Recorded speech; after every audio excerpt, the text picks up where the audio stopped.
Hello viewers, আজকে আমের ফলি বা ফলসির আচার বানাবো। তাই আমগুলোকে লম্বা লম্বা করে কেটে রোদে শুকিয়ে নিয়েছিলাম 3 থেকে 4 দিন। এই আমের ফলিগুলোতে আমি আমের খোসাও রেখেছি, আপনি চাইলে আমের খোসা ফেলে দিতে পারেন।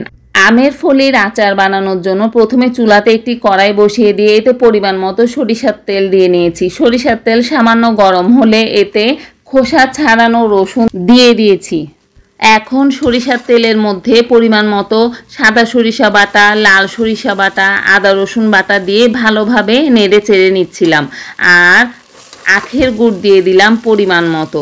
সিরকা দিয়ে এই মিশ্রণটা একটু ভালোভাবে কষিয়ে নিব এবং এই মিশ্রণের মধ্যে কালারের জন্য সামান্য পরিমাণ হলুদ দিয়ে দিয়েছিলাম।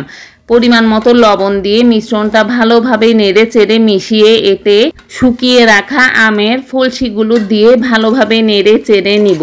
আপনার কাছে যদি আমের ফলসিগুলো না থাকে বাজারে আপনি চাইলেই কিনতে পারবেন, কিন্তু বাজারেরগুলো তেমনটা স্বাস্থ্যসম্মত নয়। তাই আমের মৌসুমে আমের ফলসিগুলো আপনি বাসাতেই তৈরি করার চেষ্টা করবেন। দেখতেই পাচ্ছেন আমের ফলসিগুলোর সাথে মশলা ভালোভাবে মিশিয়ে নিয়েছি যাতে মশলার ফ্লেভারটা আমের ফলসিগুলোর মধ্যে ঢুকে যায়।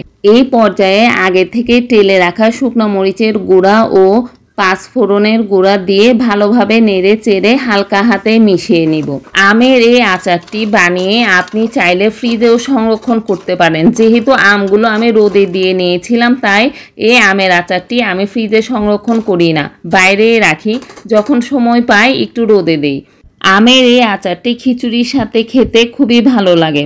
আচার বানিয়ে ঠান্ডা করে আমি বয়ামে সংরক্ষণ করে নিয়েছি। সবাই ভালো থাকবেন, সুস্থ থাকবেন। আসসালামু আলাইকুম।